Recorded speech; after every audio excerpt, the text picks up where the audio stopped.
Ladies and gentlemen, welcome to The Crossover. Starring Josh Johnson and Chris McGill. Featuring Christina Thorson. And of course, you, the Instagram live chat. Now, sit back and enjoy this week's edition of The Crossover. Powered by Card Ladder. Right when I join, I hear talk of canceling the show because I'm 2 minutes late. Let a man go to the bathroom. You got my hopes up that I could cancel the show. I know, I'm on to you. You're like, this isn't because I'm in trouble, it's because you're trying to get out of this. Oh, if you could have just been doing a different number in the bathroom, we might have been able to get it. You would root for me to, like, you know, pass out or something. Faint. Oh, Josh sprained his ankle walking out of the bathroom. Oh, yeah. Oh no.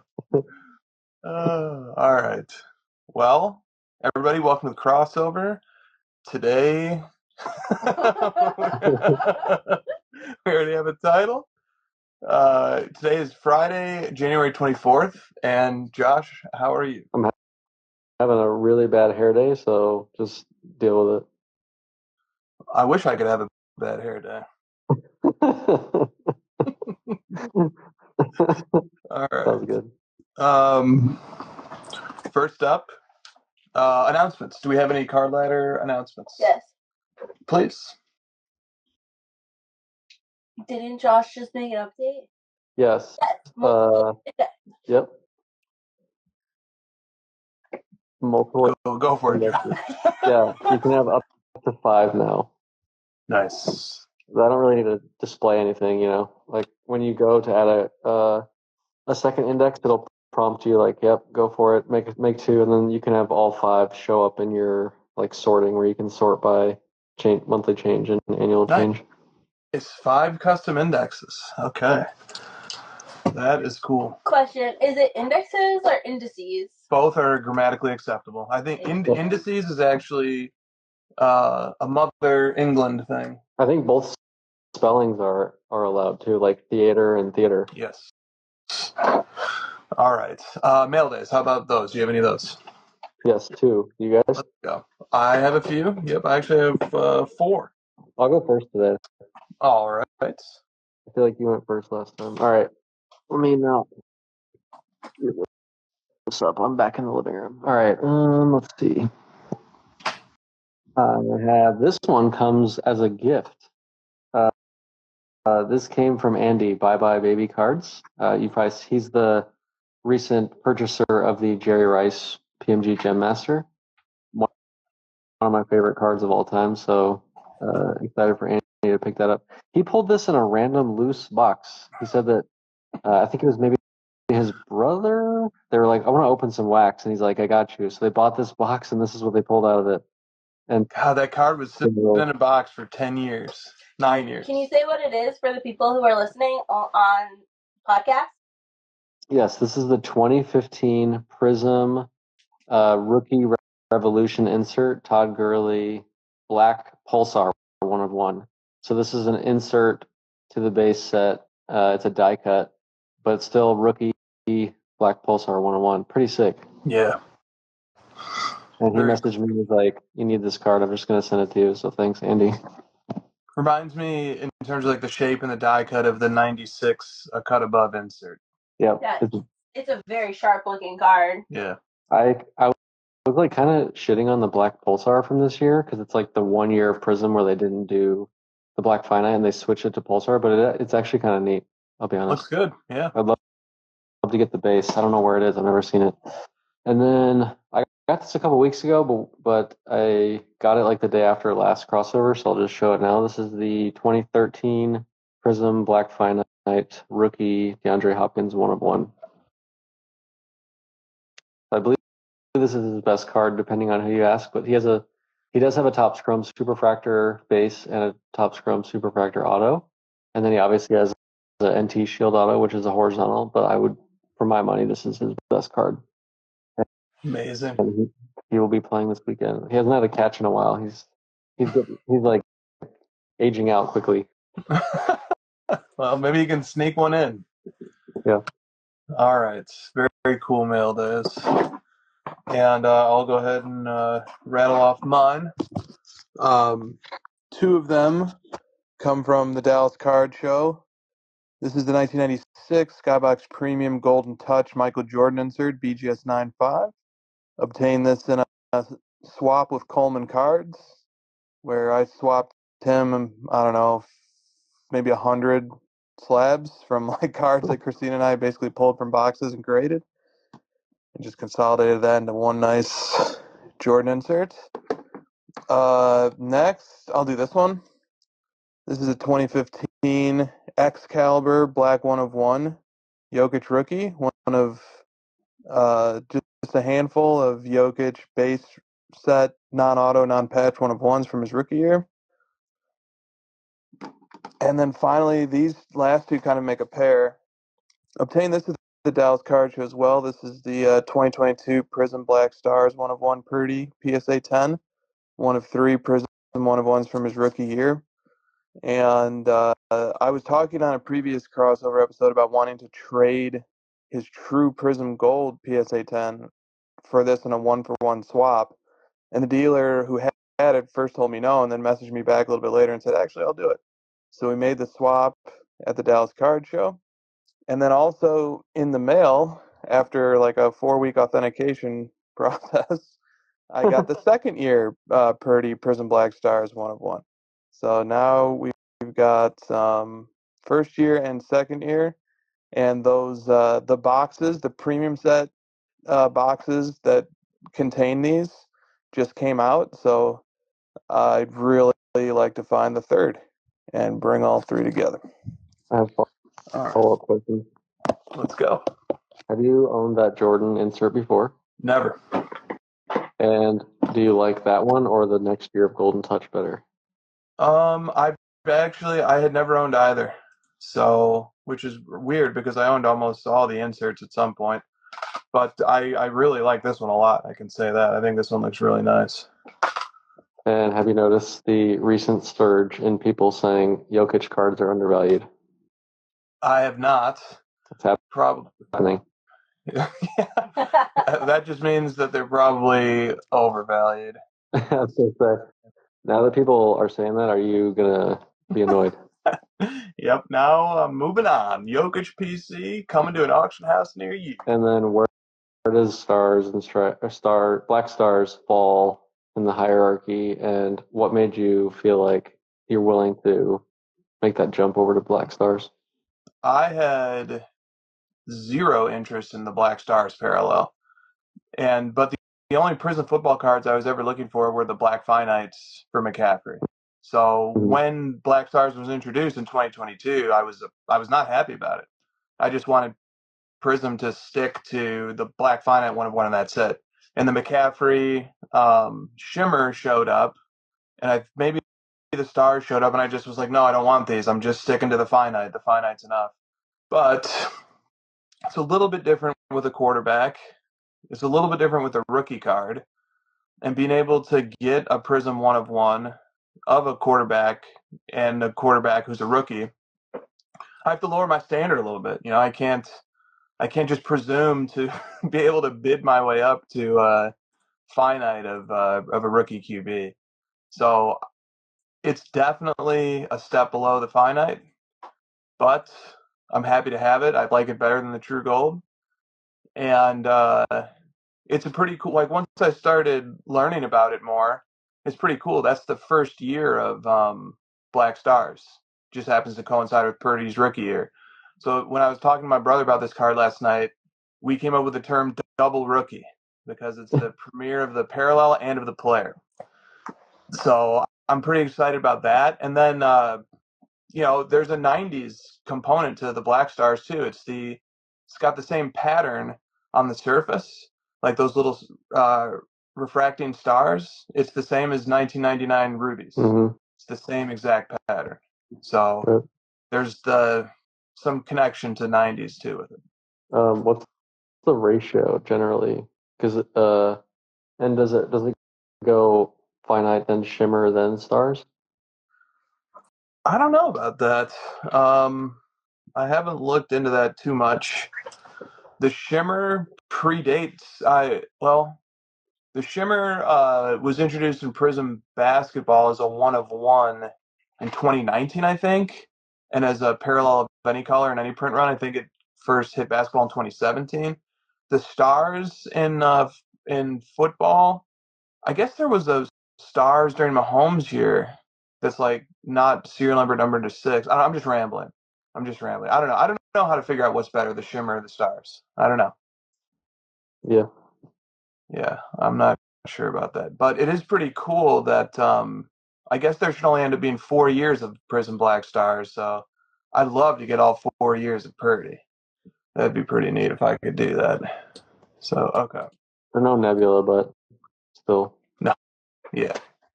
Yeah, yeah. Chris says Mahomes' year has bronze stars. Yeah, I've heard those only have 6 copies, but they're not numbered. They're like he said bronze. Okay, never mind. Yeah, they're bronze stars. Yep, I remember. Yeah. Yeah, Yep. and Chris also says first off the line parallel. Weren't the black shimmers first off the line parallels for basketball originally? Like they were like the blue shimmers and stuff. Remember that? Yeah. Yeah. Yeah. Yeah. I would. This is a real rabbit hole here. Yeah. Yeah. All right. Let's get to the questions. We have a lot of questions this week. First one we have is from Prison Mike PC, and he chimes in. Since nobody has been talking about quarterback prices lately, I was wondering if you guys could finally break the seal of the 4 remaining quarterbacks in the playoffs, rank them from 1 to 4 in terms of how important the outcome of this weekend's game is to their legacy as it relates to their hobby narrative.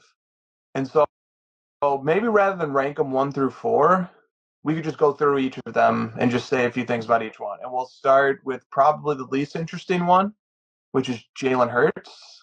Yeah, he's the 4. Yeah. What does this weekend mean for his hobby narrative? I saw a tweet that was perfect. It was like, if Allen wins, I don't want to do a spoiler alert, but if Allen wins, he becomes the Manning to Mahomes Brady. If Mahomes wins, he kind of like puts a stranglehold on like the next 15 years. Like it's almost insurmountable. If Daniels wins, like the hobby's going to go crazy, and it's like this rookie who's not, this rookie who's getting to the Super Bowl first since Purdy, I think, or no, Purdy didn't make the Super Bowl, but like first to go this far in a long time. Yep. And then if Hurts wins, we'll just go to next year. Yeah, well, one of the factors I think is that it's like Tatum Celtics. That's what I thought of it as. Oh, Tatum is catching strays even in January. You know what I mean?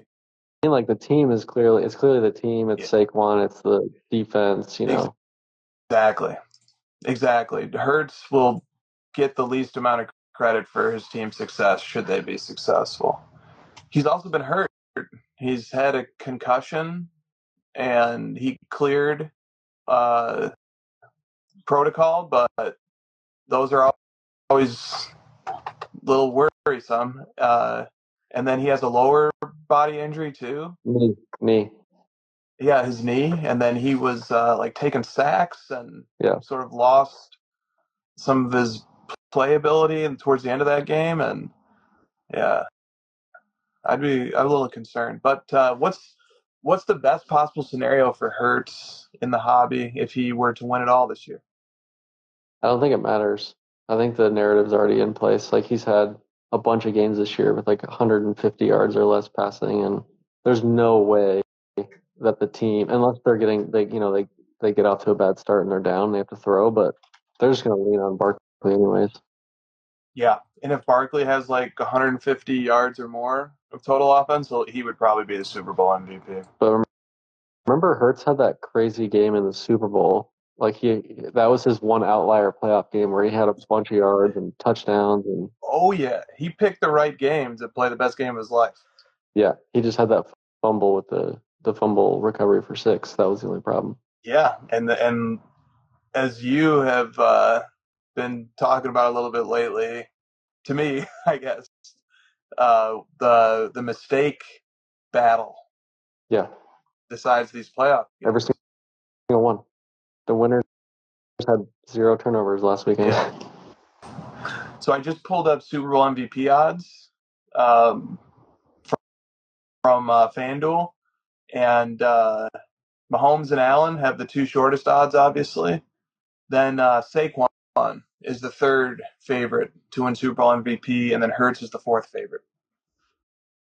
Wow. So because the Eagles are -6, which is a pretty big gap, and Daniels just overcame like a +8.5 upset yeah, of the Lions. So I'm not sure why we think it would be this big of a gap.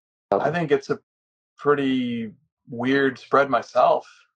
I think barring another blizzard, the Commanders are going to be able to put some points on the board here. Can Philly match that? I think the underdogs were 4-0 covering the spread last week. Yeah. Because like the Commanders won outright, the Eagles didn't cover, or did the Eagles might have no? Because the Rams made that comeback at the end, and then the Bills obviously were underdogs and they won, and then the Chiefs didn't cover. Yeah. All right. What about Jaden Daniels? I'll bring him in for our discussion next. What does his hobby narrative have happen if he wins this weekend? Well, I would have ranked him too in this. You didn't ask us to rank, but he's getting off to such a hot start, very unexpected, and that's usually what drives a lot of the hobby values when something majorly unexpected happens, and we're kind of in the midst of that. I also kind of feel like he's already cemented it a bit, just because he's so young and he's already taken down a 1 seed and won 2 road playoff games, and everyone's already excited. If he wins this next game and then also wins the Super Bowl, it'll clearly go up even more. But he's done so much already. He has. I'm going to say something that defies common sense, but I'm going to try to articulate it anyway, even though it'll sound crazy. I know that it does. I think in terms of hobby narratives, Daniels might be best off in the short term if he loses. And then you get a full off season of possibilities. Yeah. Just wait till next year. He's going to come back even better. He's going to get back and win it this time. There's a path to improvement. And if instead he wins this weekend and wins the Super Bowl, the cake is baked, and everybody's going to be looking to leave that party, except for collectors who are long-term believers of his. But I think there's a real case that as far as hobby narratives go, the market sometimes loves the guy who hasn't done it yet more than the guy who has. Yeah, the Trae Young theory is what I always call it. Exactly. During the bubble. Exactly. But I think Daniels could put the cherry on top of just an absolutely fantastic rookie season if he were to win even this weekend. Yeah, you've been on Daniels pretty early, pointing out his advanced stats, and a lot of people are like surprised he's here, but the advanced stats kind of showed us this is who he's been all year, and he's just outplaying quarterbacks that aren't as good as him so far. Yes. I was looking at this the other day. After week 3, Jaden Daniels was ranked 2nd in RBSDM's database that compiles EPA and completion percentage over expected. He was ranked 2nd behind only Josh Allen. And after week 4, he entered top 5 in QBR, in ESPN's QBR, which is an EPA adjusted metric, and he basically stayed there all year. Yeah, and he was hurt in the middle of the year. He had the rib injury. Yeah.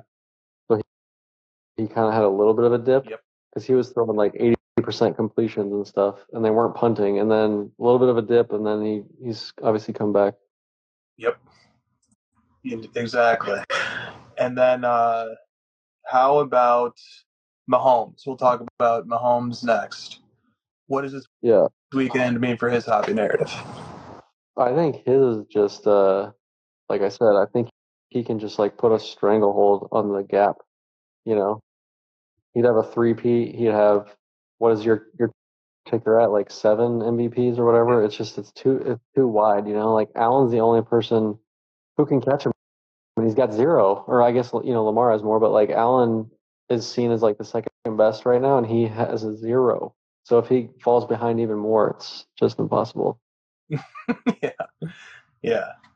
Yeah. But Mahomes, it will still be nobody will be celebrating yet if he wins this weekend. Yeah, The expectation is a Super Bowl.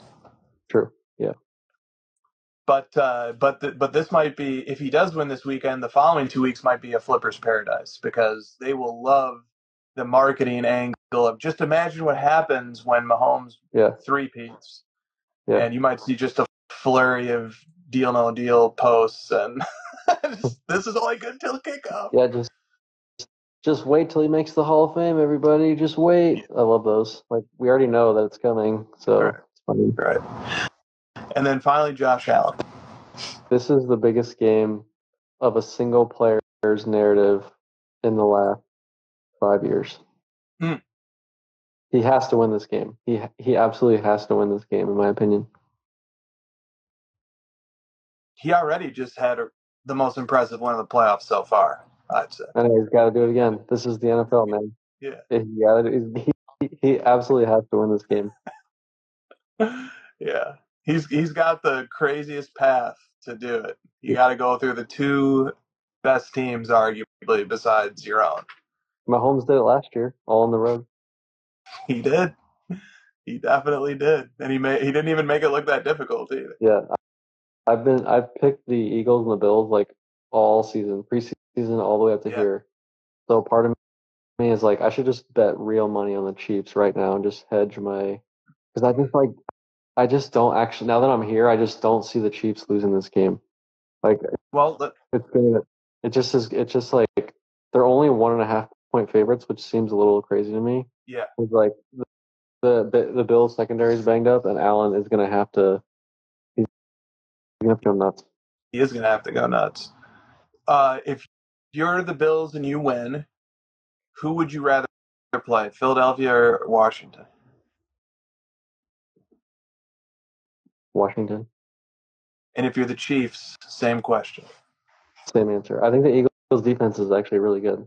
I don't know why. They're the number 1 scoring defense in the NFL. Yeah, their defense is awesome. If I agree with you on the Bills, if I'm the Chiefs, I'd rather play Philly.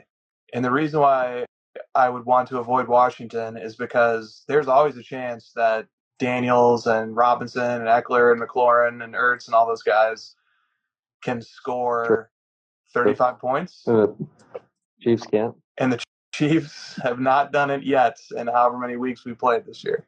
So True. Just ask the Lions. that would be my concern. Is just like, we could get into a little game where you have to do a shootout, and we haven't really won one of those this year. All right.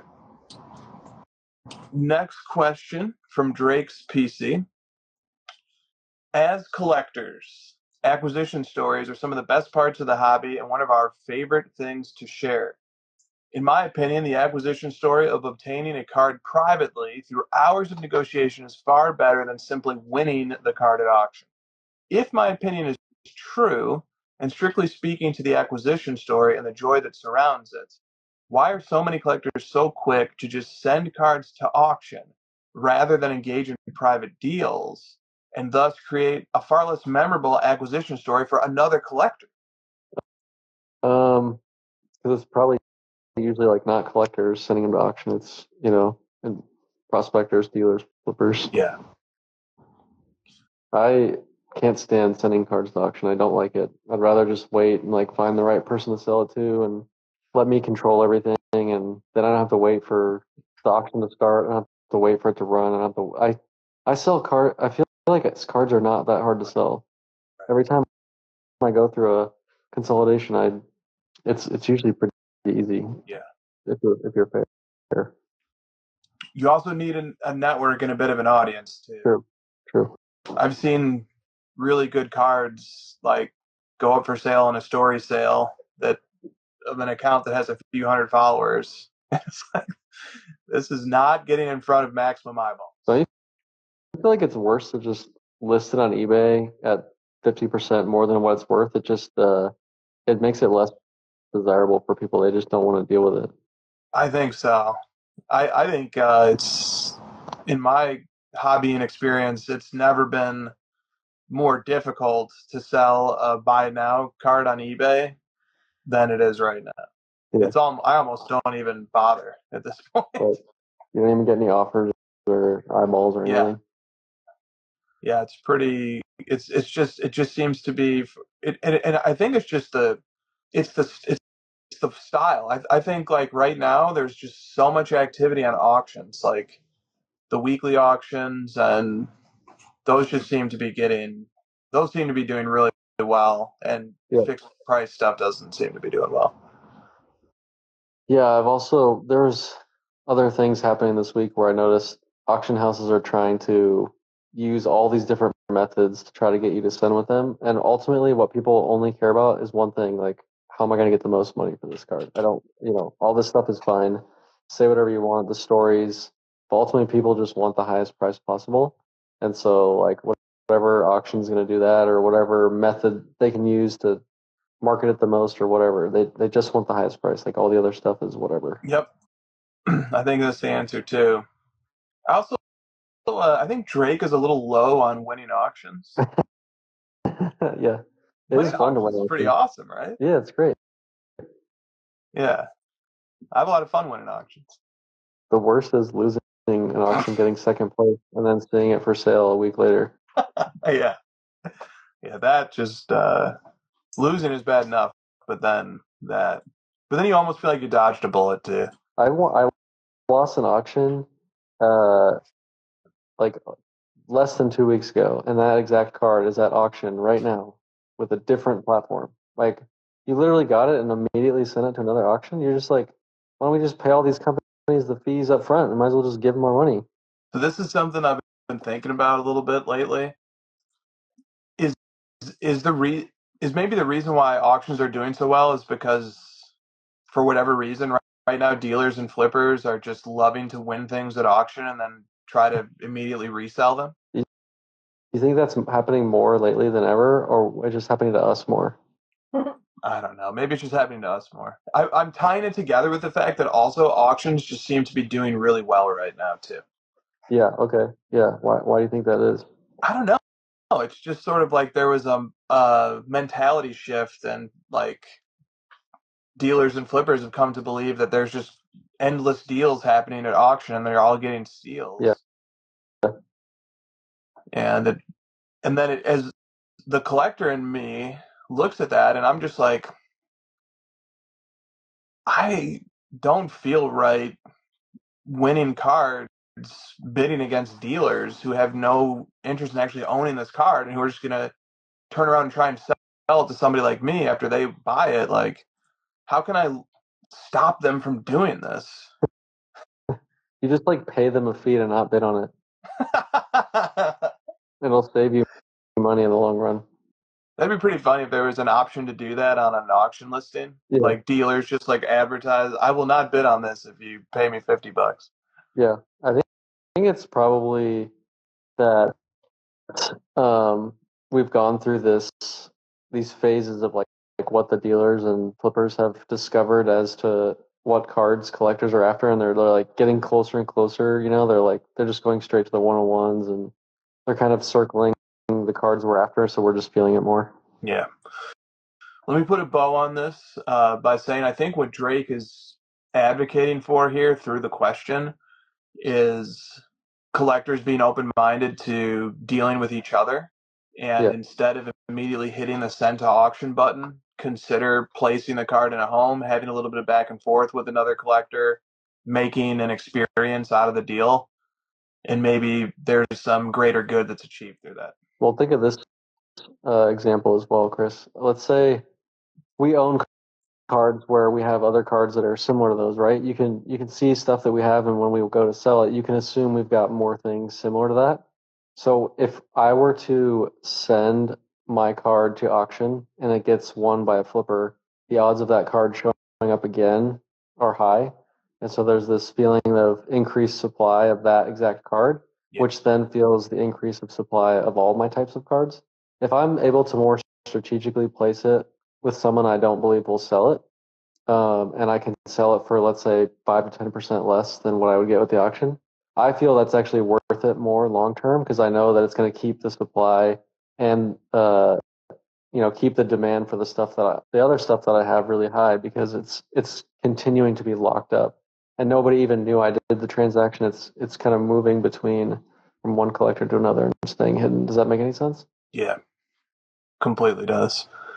I have to confess that a couple of times when I've sold cards to consolidate lately, I just am like, I want the card out of my sight, and I'm not really thinking about finding the best home for it or like reaching out to people and making the effort to place it.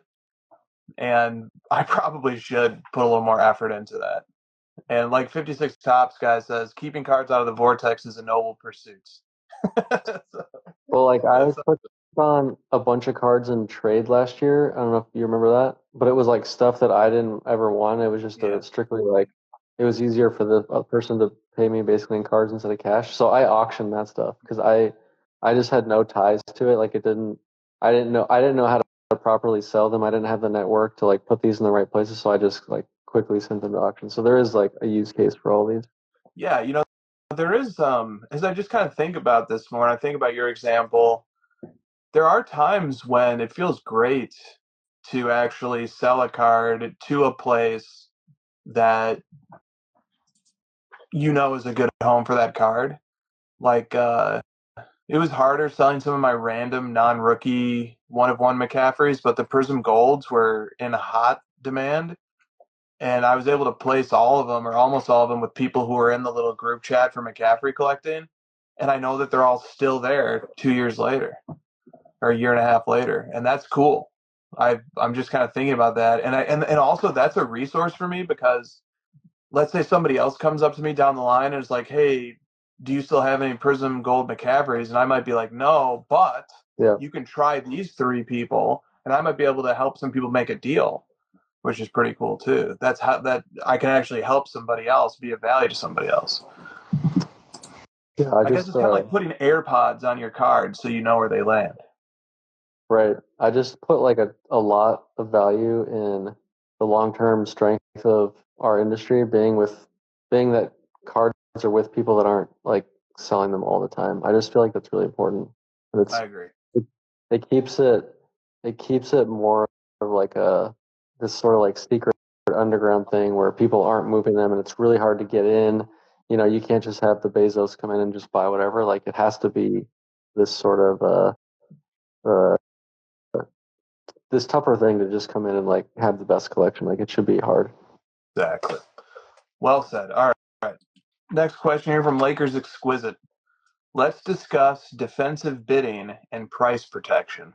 Is this unethical if you are only bidding to protect the price of your investment, but not because you actually want to buy the card? Are you actually just creating fake comps? This one's tough, dude. Like we're basically like, is this shilling or not? Is this? And it's like you get to the point where the person will like win the card accidentally, basically, and then they pay for it. So you can't really say it's shilling because they were willing to pay for it, but it still kind of is. It's tough. This is a hard one. Yeah, that is a really hard one. I was thinking about it in advance. I think where I land on this is that comps are only useful to us if they contain information about what somebody who actually wants to own it is willing to pay for it.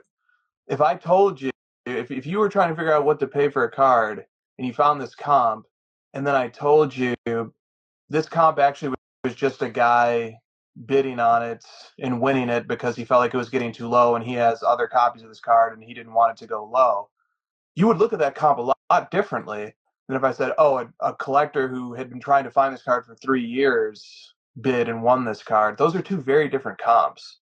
Yeah. And we don't get that context about what a comp is when we just see the comp in a database.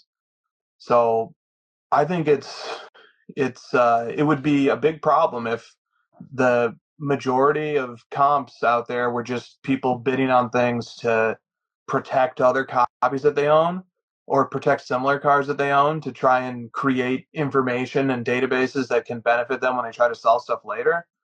Those are far less helpful comps in terms of helping me figure out what I want to spend on a card than if I know that the comps out there are people who actually want to own these cards who are winning them. Yeah. Yeah, this is like reason number one. I just keep backing myself into like 101s or like the best patch of the card or the PSA 10 copy of the card because it's like then you don't have to worry about this stuff. But I always go back to if everyone in the hobby was watching me bid, how would I feel about it? And I usually kind of go like I wouldn't bid on it. Yeah. Yep. I'll say something in defense of not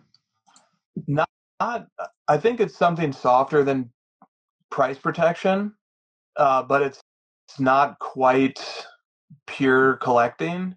When sort of you have a card that you already own that you love, and then another copy comes available, and if it goes for a low enough price, if the price is low enough, you would actually enjoy having multiple copies of it.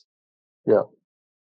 I think that's like this gray area, and I've done it before. I don't know. Maybe I should reflect on it and think if that's something I should continue to do. But like this summer at the National, I picked up a second copy of the 1998 One of a Kind Michael Jordan parallel from Stadium Club because it was $4,000 or something in that range. I don't remember exactly what it was. And I was like, I will definitely take a second copy of this card at $4,000. I love this card. Yeah. I'll take it. I can't think of a better way to spend my $4,000 than that. And I want to buy a card, and I'm at the National, and so the price makes sense relative to the options. Right. Or like if you have uh, a Black Finite non-rookie, and then the year after that Black Finite rookie comes up, are you price protecting the Black Finite you have by also, or you just like want another one? Yeah, it's good. It's a good thing to think about because not only is it good to think about in terms of is it ethical and how does it impact the community, it's good to think about in terms of is it really helping me reach my end goal as a collector, or am I just sort of a captive of the moment and I'm worried, or I feel like this deal is too good to pass up, but really I should be a little more disciplined and patient and wait for a new card that I'd get more enjoyment out of coming into my collection, not worry about the short term of, oh, this card's really cheap right now. Ragnar Card said, I like this point. He said, if a card gets bid up too fast, a lot of people drop out and the end price doesn't end up that much higher, if at all. And I always think if you're trying to bid really, really early, that's like a sign of price protection. You're just trying to like get it to a certain point where you feel comfortable that it's at the minimum and you can just walk away and not worry about it. Versus if you're bidding last minute, you're actually trying to win this thing. You know what I mean? 100%. That's one of the paradoxes of sending a card to auction and sort of watching it unfold is that if I'm the person who can sign the card, I might be relieved that it got up to 70% of its market value within the first day of bidding, only to watch it never get another bid until the very end.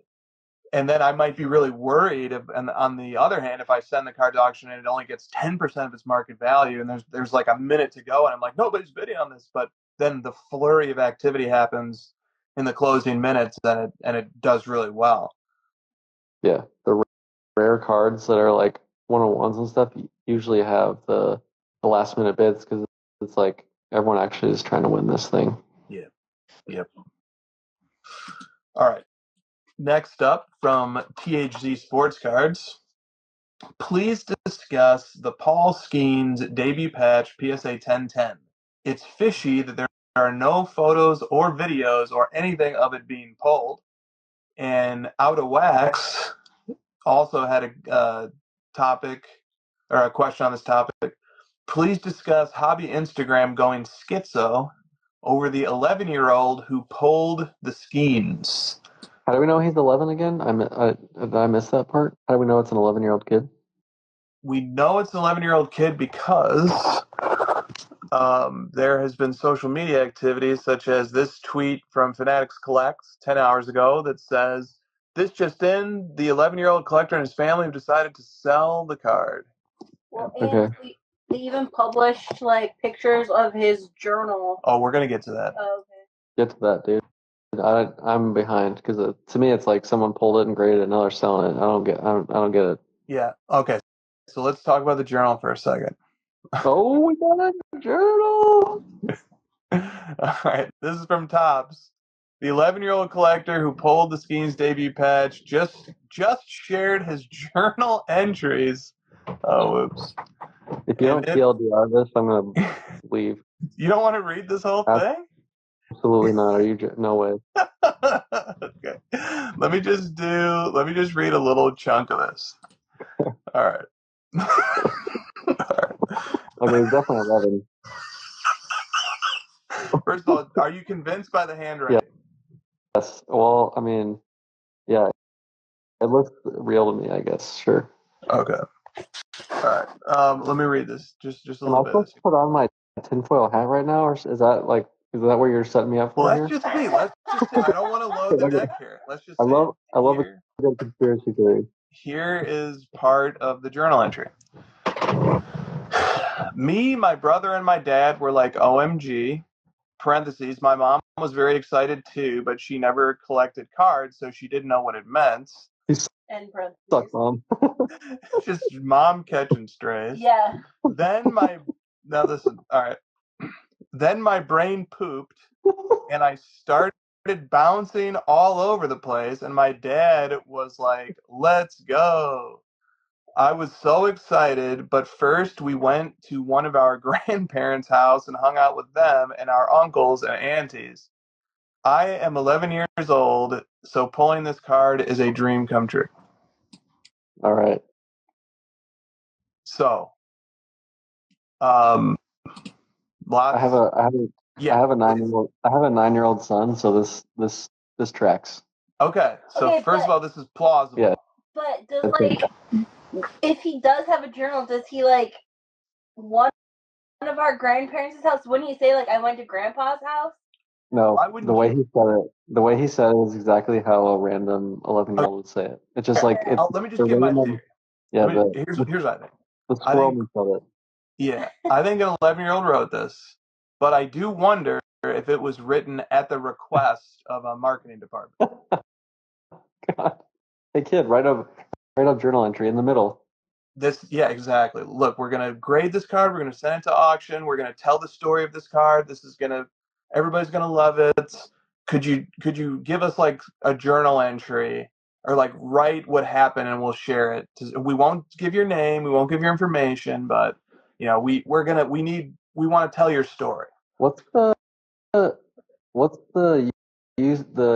outcome where Topps gets more revenue from this? I'm confused. Other than the auction? That's it. The auction and plus these marketing departments, they need something to do. They need something to market to make these social media accounts tick. Yeah, the thing that you have here is the brand recognition and the feel-good story that Topps is now marketing of this is an 11-year-old, you should buy cards so you or your son could be the next 11-year-old that has this experience. So they're selling the experience of the future to people through advertising this instance. But it's literally a miracle it wasn't pulled out of a break, right? It is. Yeah. Well, that's okay. So we didn't read the whole journal entry. Obviously, I did read the whole thing. Thank God. And the whole journal entry makes sure to check all the boxes. So the journal entry points out, my dad bought this box for me. I opened this box at home. I'm 11 years old. I'm so excited to have pulled this card. All the things that we need to know as consumers of this content, we know. Also, it's fact. It's verified now. The only part I'm fishy on is I don't know a single 9 to 11-year-old boy who writes in a journal. Yeah. My brother or my son, his friends, none of them. No way. Right. Exactly. Was it in the middle of the journal? Are there pages on both sides of this picture? Yeah. It's like LeBron reading the first page over and over. Kid moved it to the middle. If we were to look at the pages before, would they be blank? Right. Yeah, that's a great question. I don't know. The only thing is, 11. You're like what, like sixth grade, sixth grade. Fifth grade, yeah. Potentially, like an English assignment would be keep a journal this year.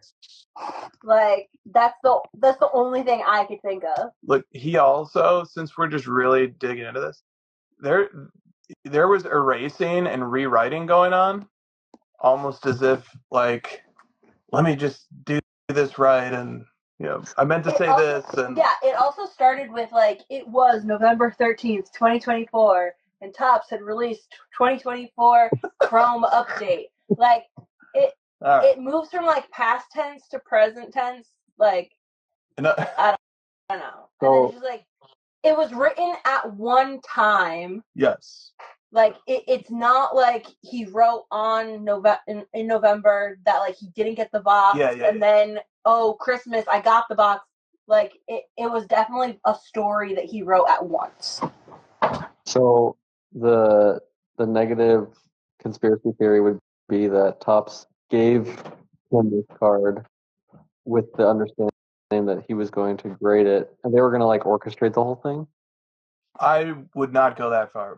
The furthest I'd be willing to go is that the furthest I'd be willing to go is that Topps, after finding out that an 11-year-old pulled this card, then asked him, hey, would you be willing to do like a video explaining how excited you are? And then maybe the parents were like, no, we don't really want to put our identities out there. This is a very valuable item, and we want to protect the privacy of our kid. So then maybe it was like, okay, well, what can we do? Well, have him write a diary, and then we'll share this, and then this is authentic. This is in his words. Yeah, and just make sure that you say all the stuff that we want people to know. Make sure you say that you're 11. Make sure that your dad bought you this box, and so on. Yeah. That's as far as I'd be willing. I'm not saying that's what happened. That's as far as I'd be willing to go. I would also say that the parents did not like tell him word for word what to write, because mom catches strays, and like the parents catch strays for not buying him the box when he wanted them to, because it would have been cheaper. Like, and like they forgot. Like, so I think there might have been a checklist, but like no mom or dad was like, no, you can't say it. Like no one edited this for him. How much did the Pirates offer? Wasn't it cash and like season tickets and all this crap? Yeah, and I don't remember exactly what it was, but like the season tickets obviously is going to be tough if you don't live in Pittsburgh. I remember us joking that the offer sucked and I'd rather just sell it. I do remember that though. Not that it sucked, but like it was like the Pirates thinking they were offering something of value, and it's like I just want the money for it. No thanks. Yeah, well, that's the next part of this saga. There's multiple parts, and this is one. This is one of them. Is the the we had a question on this, and I can't remember where I put it all of a sudden. Oh, here it is. From WTF Frankie podcast. What are your thoughts on an auction house using a disaster event to solicit a card to be commissioned for sale with them by saying they'll donate their commission fees earned to a charity helping that event? I just personally donate to charities because I could. I found the message to be a bit of a turnoff. So that's another portion of this, is that auction houses were soliciting and competing to get this card and then promising to donate the proceeds to relief funds as sort of an extra incentive to get you to sell with them. And there's a sense of distaste with this practice because essentially, from one point of view, it's a company using a disaster to give itself an advantage of soliciting business in the market. Yeah.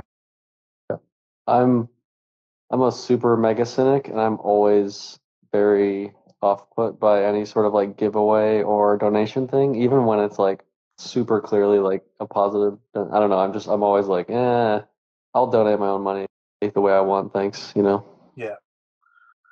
Yep. I think I don't have much else to add to that, but I think it's a point of view worth considering. I don't think the business is necessarily meant any harm, but it's definitely a consideration, is that this is how some people are taking this. And well, even like the commercials of these football games, like every other commercial is like donate to the LA, and I'm like, why doesn't the state of California just fucking figure this thing out and not have to have us save them every time? We already pay in tax money. That's what the tax money is for. Now you want us to double dip? Yeah, and like the full disclaimer on the proceeds stuff. Not sure if this is how every company is doing it. I can't speak the particulars of any company, but generally speaking, charitable donations are tax write-offs. Yeah. And so this isn't even a sacrifice in any meaningful sense. This is just, instead of giving the money as tax revenue, they're giving it to a charity and offsetting their tax owage. So, it really just is sort of a marketing angle at the end of the day. Can I add Yeah. that? Oh, go ahead. No, go ahead. Okay. No, I was gonna. I was just gonna add that it also comes off like bad and in poor taste when like the NFL is like, oh, you should donate, like as the viewer, when we're a multi-billion-dollar organization that pays our players millions of dollars and all of our owners, team owners, are billionaires, but you, the middle class or lower, you should really donate to the American Red Cross because your fellow citizen is hurting. We won't match it. You should just do that. The average American bails out every bank and it's like, we'll just use federal dollars that you gave for your taxes to bail out everybody. It's like, what?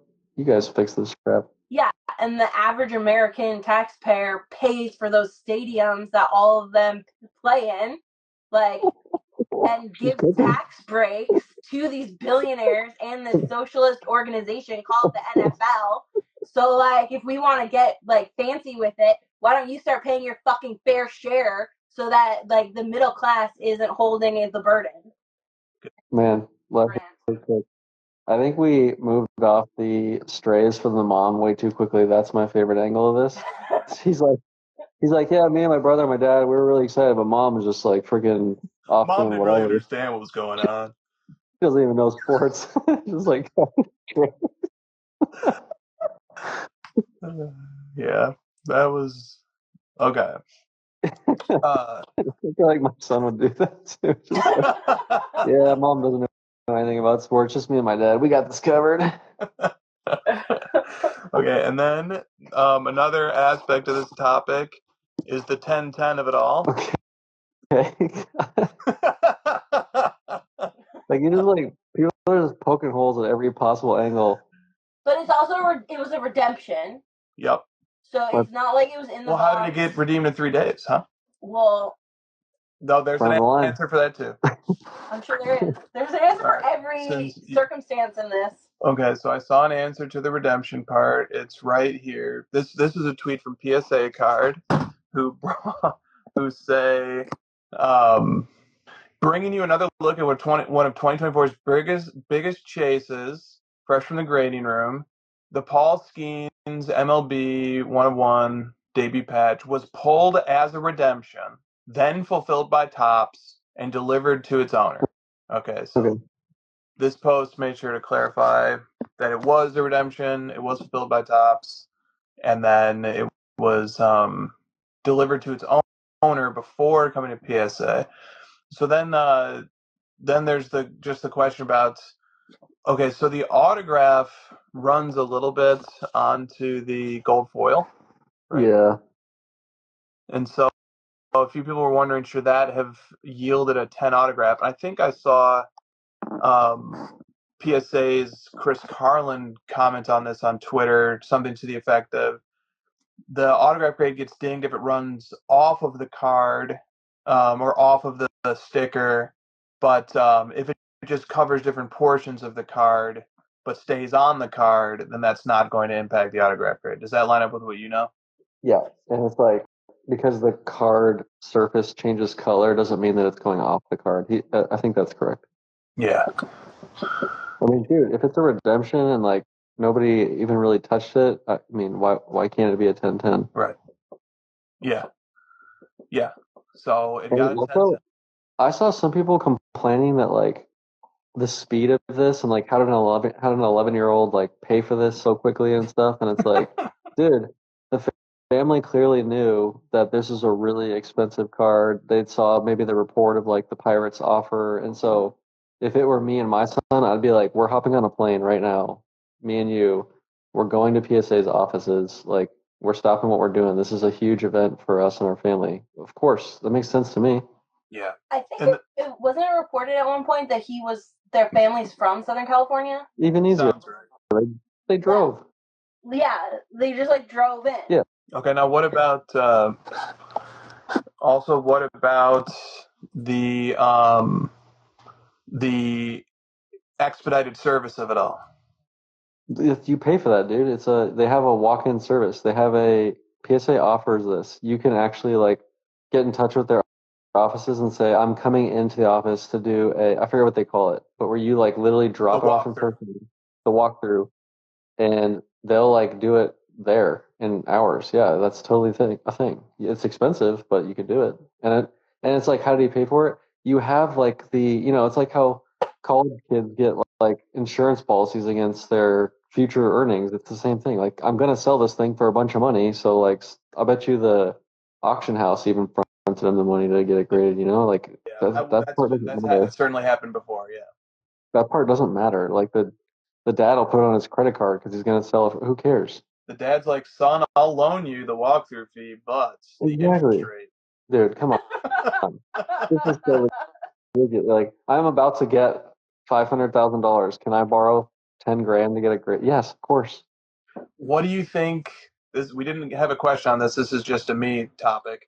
What did you think about the design of these debut patch cards? Well, this is the part that really pisses me off, Chris, is like, and I'm not saying this about us or the show or anything. Like, I didn't see anyone be like, this card's badass and what a sick card. It got a 10-10. That's freaking amazing.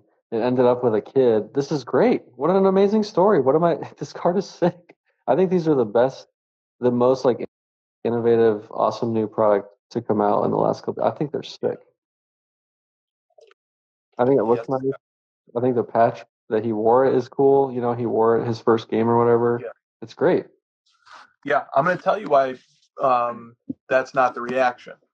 And hobby companies, hobbyists can make, of my opinion on this, whatever they want. The reason why everybody's pissed about it is because it's being crammed down their throats.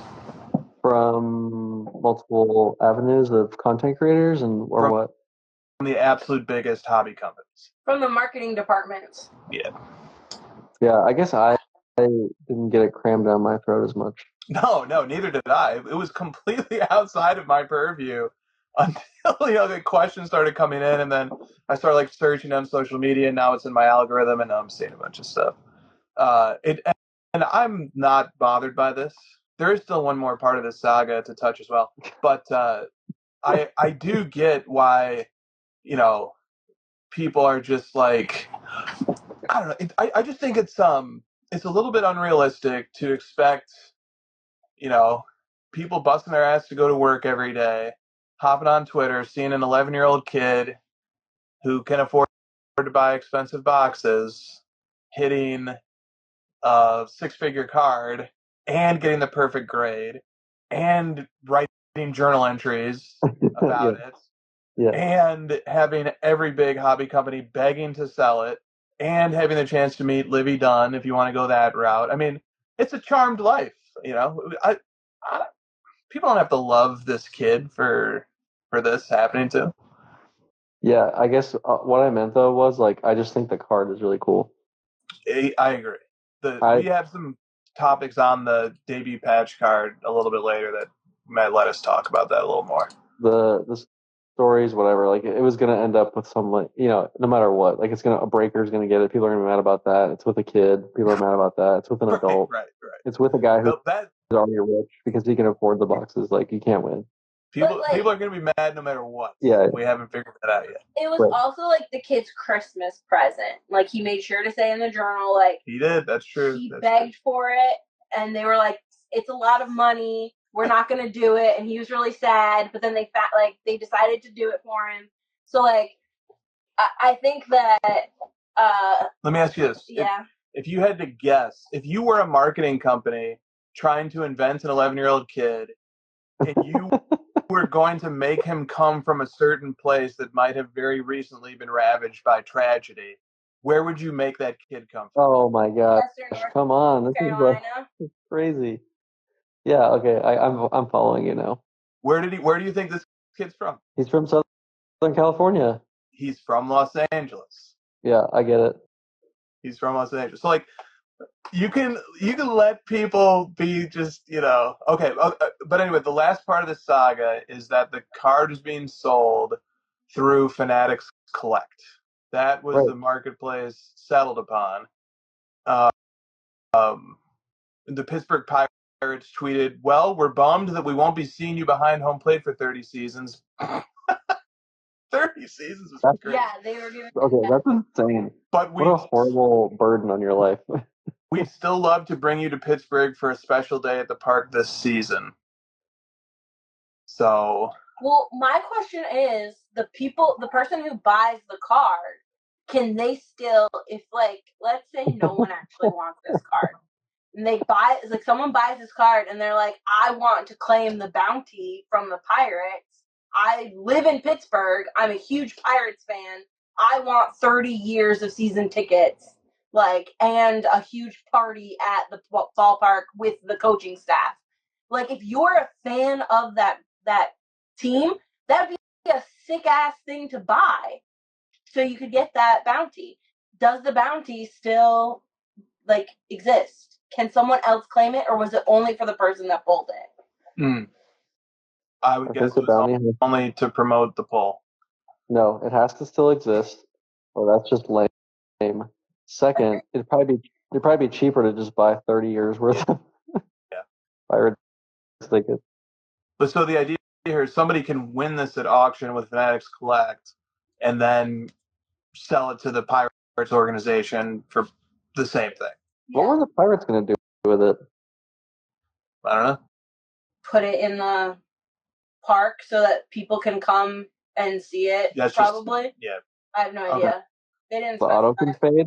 They can ruin the auto and destroy the card in the sun. They can create marketing around it and. The auto can fade. I'm like, put this thing in a box in a dark room. What are you talking about? Okay, so then the last part of this, do you have any issue with this card being manufactured by Topps, which is a subsidiary of Fanatics, and then being sold on Fanatics Collect, which is a different subsidiary of Fanatics? If that is what we're going to talk about, I think you have to go take a step back and say, do you have an issue with the company that's creating the cards also having an auction house in general, not just this case? Correct.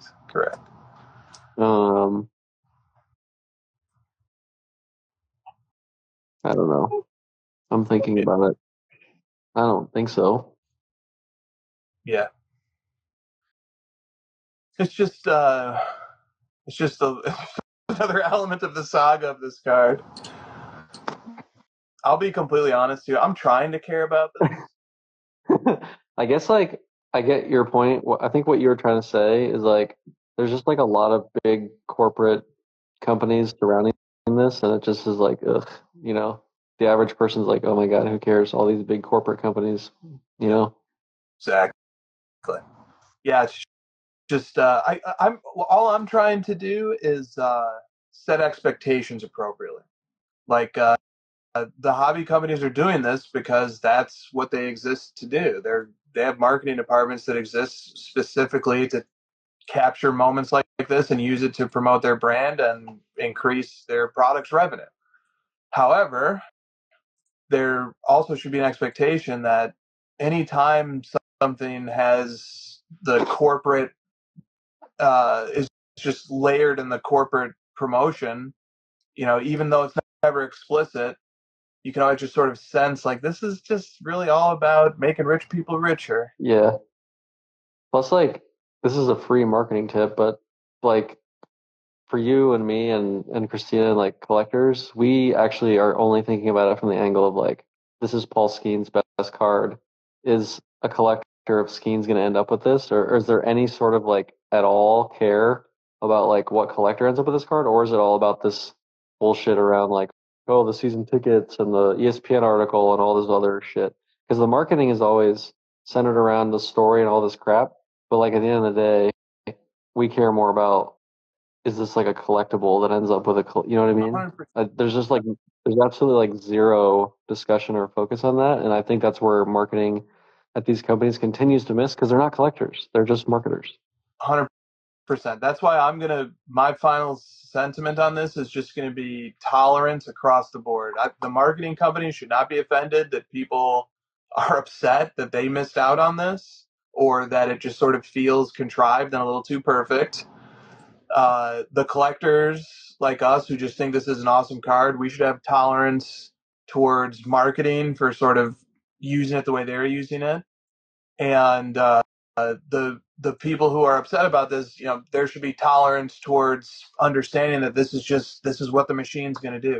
Yeah. What else did you expect? This is what was going to happen. This kind of reminds me of, not to make this about myself, but like I went through all that stuff to get the LeBron gold, and then all these big companies like made these marketing stories about it. Oh, this like, it was pulled out of this box at Goodwill and like all this coverage, but nobody actually even cared to know, did this end up with the collector? They didn't even care to know that I still had it, or that the only reason all this happened is because I wanted it in my collection, Like that was like not even a whiff of any of the stories. Yeah. Bingo. But, just because everybody's kind of pissed at each other over this, at the end of the day, the thing that's going to stand above the rest and matter as time passes is that it's a very important card. That a flipper's going to win.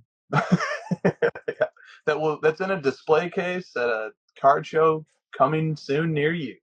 I always can't stand I'm going to buy this and put it in a museum, and it's like I would rather some sweaty weirdo that collects these cards ends up with it and it has it in a safe in his dark room. Oh, that's good. You know what I mean? Oh, like yeah. A bunch of weirdos walking by looking at it like, oh, did you guys hear the story about that? Who cares? I just want the collector to end up with it. Well, my thing is like, okay, we know about all this stuff about this 11-year-old.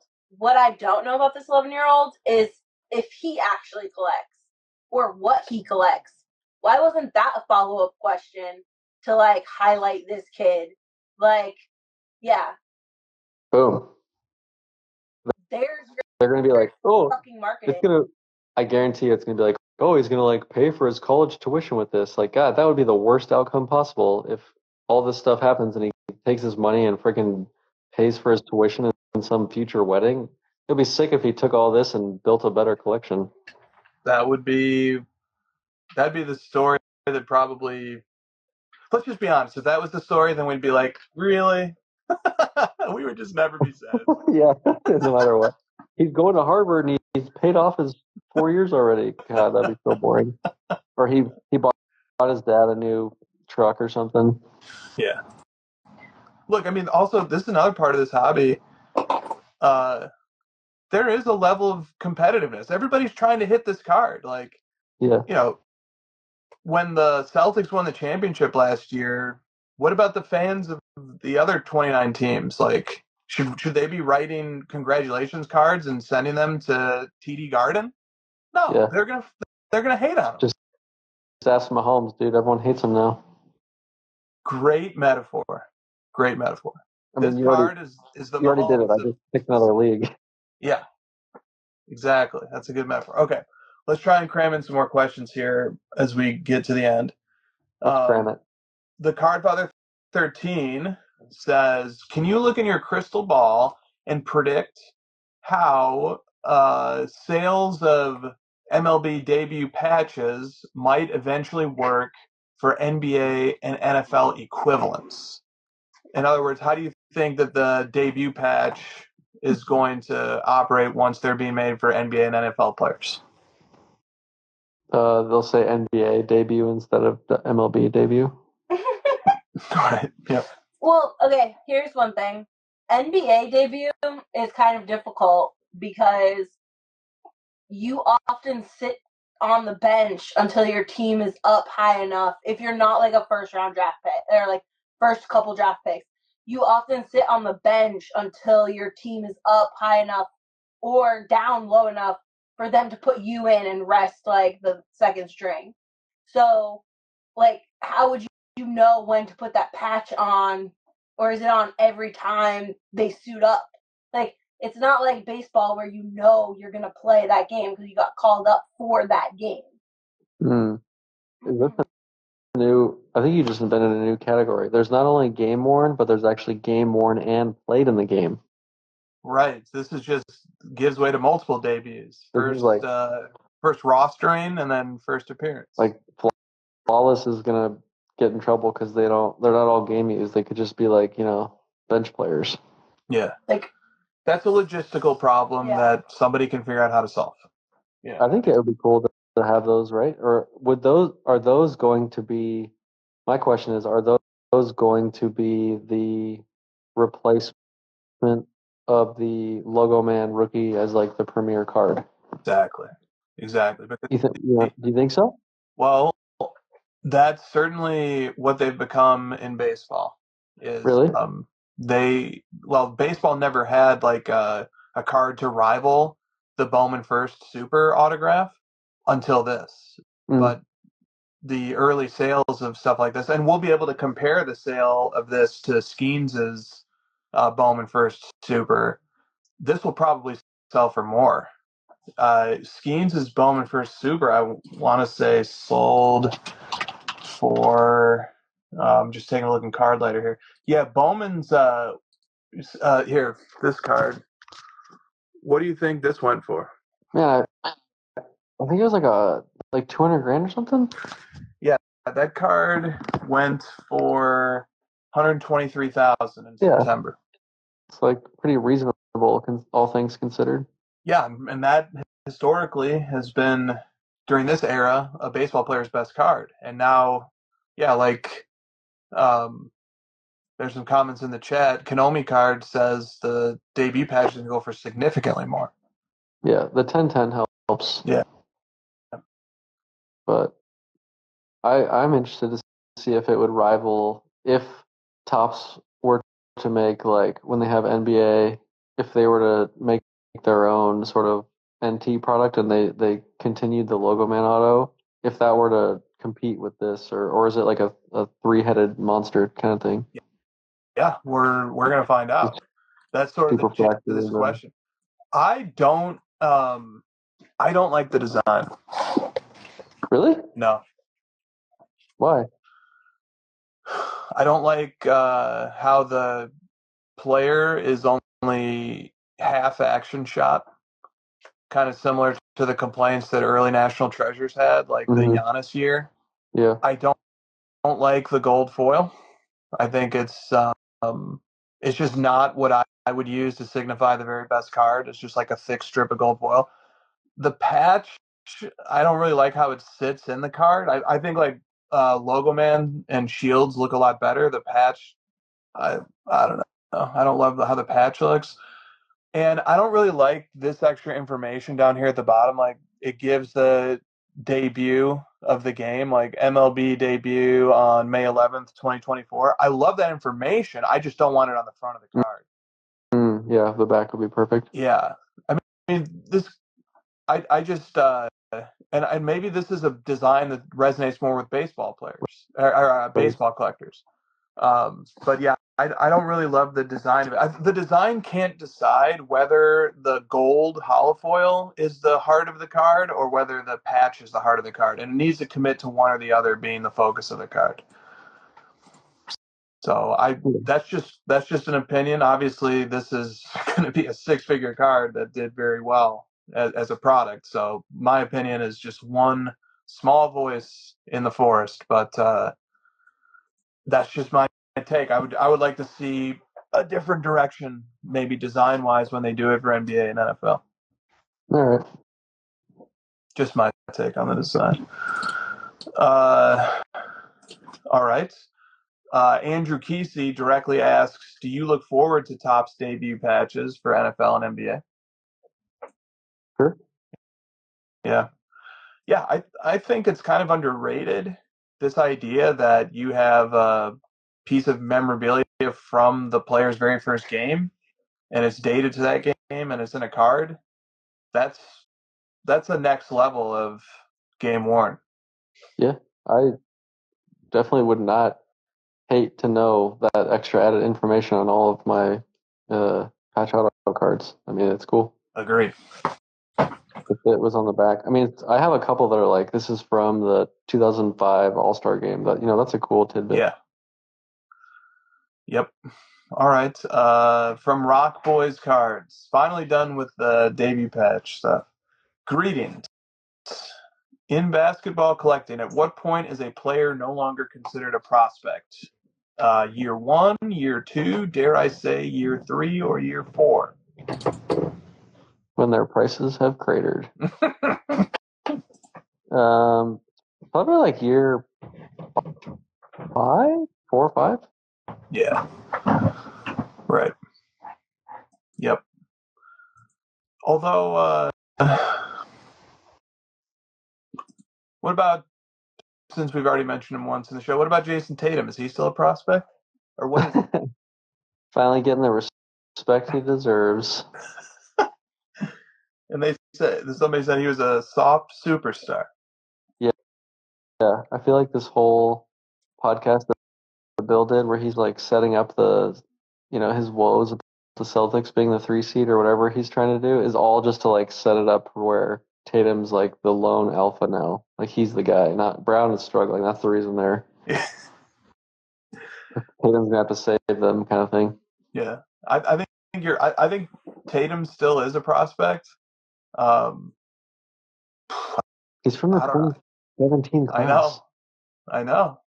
He's like in his 9th year. My definition of prospect would be a player is still a prospect as long as their market value, at least in part, is based on the expectation they're going to add more things to their legacy. So add to 0. Yes. Yeah. So I think almost everybody is a prospect to some degree. I think even retired players are sort of prospects in the sense that they're betting that nobody's going to surpass them. There's even a little bit of prospect, like Tom Brady, for example. Tom Brady's card prices have the expectation that he's the GOAT and he will be the GOAT. Yeah. So I think prospecting is always happening. It's just a matter of degree. And prospecting is obviously the highest when a player first starts, and everything is ahead of them, and then it starts to go down year after year. But still, player like Amit says, is Luka a prospect? Yes. Is Tatum a prospect? Yes. Almost everybody playing today is a prospect because there's still some level of prospecting going on with respect to them adding to their legacy, no matter how great that legacy is. Patrick Mahomes still has elements of prospect. Is Zach Wilson still a prospect? Is Josh Rosen still a prospect? Yeah, like the guys who just obviously are not going to recover ever. Are those guys still prospects? Yeah. I don't know, but they've gone the other way. Like they've stepped back from being a prospect. Is Trevor Lawrence still a prospect? Yeah. Yeah. All right. From Insta account Haver. How does one cope with the ghostliness of rare cards that are apparently ghosts beyond seances? In other words, how do you deal with cards that you want that you just can't find and probably never will find?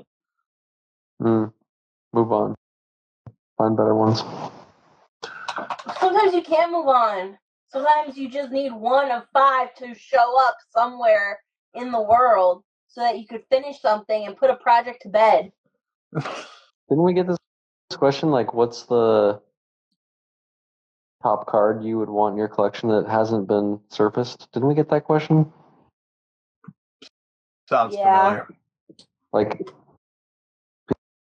people were talking about the Curry Super, and I forget what your answer was. Yeah, probably something stupid. Luka Black or something. Yeah. All right, let me get to this next one from Jordan Cardman. Is some small part of you kicking yourselves that you missed the opportunity to get into one-of-one NFL cards before the pandemic?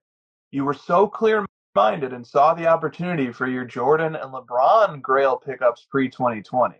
I imagine you must have left some amazing NFL cards just sitting on eBay for years. And a final comment. Do you both think that there might be another card sector that you have currently overlooked? Dude, I could say this about so many things. If I could go back to 2019, I would take out loans. I would be, I would be buying so many more cards. Right. But we might have missed out if we were going to play that game. We might have missed out on Jordan LeBron cards that we have on our PCs now. That we were too busy buying football cards, and we might have timed it pretty decently. Yeah, I interpreted the structure of the question as this. Let me give you a little poke. Say, oh man, What's the next thing? you missed this one, but you did see some other ones. So, what would you say you should if like now, what would you say looking into the future from here, what do you think is a sector that might be overlooked? But isn't the premise of the question? Oh, he's saying we did know about football cards in 2019. We just didn't buy them. No, he's saying you knew about LeBron and Jordan. Yeah, but he's kind of like, but like the whole yeah. So then the premise is like we didn't know what we know today. So how could we possibly know in the future what we don't know today? Right. Yeah, I'm going to quote one of my favorite philosophers, Angelica, from Rugrats. Christina, do you know what I'm going to say? Yeah. What am I going to say? If you have to ask, you'll never know. If you have to ask, you will never know. Were you guys Rugrats fans? Yeah. Oh, yeah. Me too. Love that show. Yes. If you have to ask, you'll never know. And that's she was mean but deep. Very deep. And the reason why I'm going to give that answer to this question is because I don't think at any point I said to myself, man, just there's going to be a big pandemic and the card market's going to go crazy and I better stock up these Jordans now. I've never been able to succeed or tried to succeed taking a strategic, detached perspective to buying sports cards and speculating on their values. Never.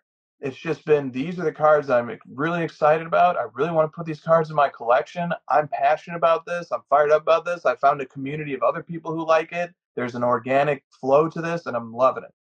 And then as time goes on, I find other areas of card collecting that I'm really interested in, and then it just naturally flows that way. I like this. I'm excited about it. I want to collect these cards, and I'm going to, try to pursue and get them. And so if the question is, what do I feel is a sector that's overlooked? I don't think about it that way, and I don't know that a sector is overlooked, but the cards that I believe in that I'm excited about right now, I'm posting them to my Instagram page or making a mail day, Man, I'm going to journal about that later. That was great. That was, this is the part where you insert some quote that someone wrote in cursive on their wall about like living in the present. Exactly. And I need a journal about this. Can I just say, in defense of Angelica, if you had to be surrounded by dumb babies all the time, you would be a little mean too. Well, let's take it easy on these babies. Smokey is such a baby. He's like a wimp. Remember? He just was always scared of everything. Yeah. My God. All they did was whine. Mike Pinkerton 50 wants to know, will the triple autograph from the Olympics ever be pulled? Probably. All right, let's get a picture of Angelica Pickles. Let's go. Here we go. Man, I haven't seen this show in so long.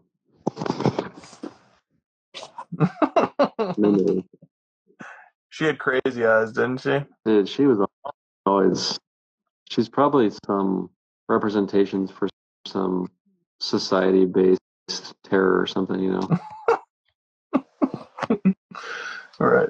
I like Mike Pinkerton's question here because will the triple autograph from the Olympics ever be pulled? Isn't it amazing how this is a case study in how hype works? There were bounties galore and everybody wanted to be their name right next to this card, and bounties now have been pulled, and it's just an afterthought.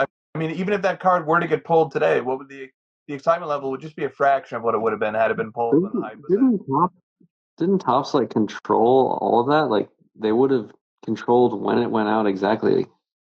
I don't think they controlled it. I think they completely randomized that using accounting practices to make sure that they don't know who would get it, but they do know for sure that it got sent out. I think they would know that much. You think it's with someone right now and nobody knows about it? Well, I don't follow this at all, but my understanding is there are packs of this sitting on eBay right now. Got it. There's packs that might have it. Got it. I got it. Or I forgot maybe they it got weren't packed. pulled and they just didn't make a big story about it. Didn't like the numbered ones get put into like special packs though, and that's like people like are selling the special packs on eBay. So like of those special packs, it's in one of those. Right. You're right. I remember like I got the normal ones and I was like, dang, these are selling for so much, but the packs that were selling for so much were different than mine. Quick question from Titty Subs. Did you hear about the new find of an 1879 Statue of Liberty card? Like it was made in 1879? Yeah. I did not. No. I hadn't heard about this either, so I followed up with him and I said, what are you talking about? And he said, it was originally believed that the Statue of Liberty's first rookie card, was 1883, but there was recently a find of a Statue of Liberty card that predates it from 1879. That's pretty cool. Do you have a picture of it? No, I do not.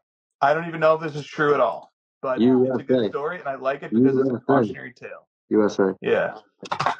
USA. All right. I only jotted down 5 titles for this show. That's funny, dude. So this is going to go quick. First one. 1897. What was it? 18 what? Okay, sorry. The first one is Let a Man Go to the Bathroom. Seriously, man. God, 2 minutes. 2 minutes. The next one is Double Rookie. After that, we have The Cake is Baked. I like that one. What was that in reference to? Daniel's winning the Super Bowl this year. Oh, yeah. Okay. It's your fault. You're like, I don't even know what I was talking about back then, an hour ago. I'm just trying to fill air, man. I was not super inspired this week. You just live in the present, bro. That's like, you got to get that shit tattooed on your arm in cursive. Yeah. How about on my forehead? No, your wrist. Oh, yeah. You got, it's like, like a live, maybe on my ankle. Kind of thing. Yeah. I also have Some Sweaty Weirdo.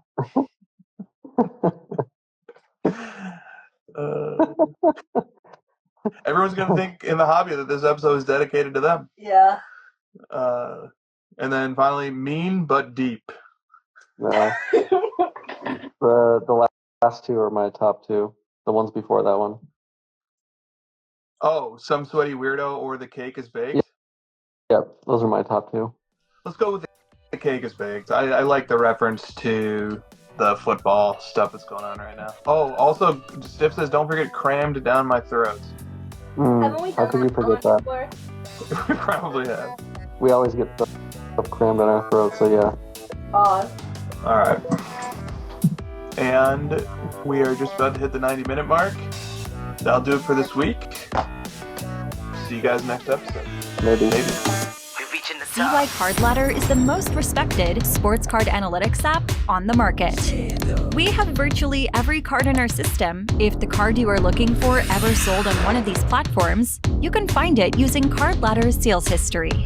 Easily find recent comps and get a better estimate what your cards are worth. CY Card Ladder is the most trusted and the most reliable sports card analytics app on the market. We know what you want, because Card Ladder was created by collectors for collectors. Join the innovators, not the imitators. Card Ladder, constantly innovating. Try it for free. CY Card Ladder is the industry leader in sports card data. Card Ladder. We're just getting started.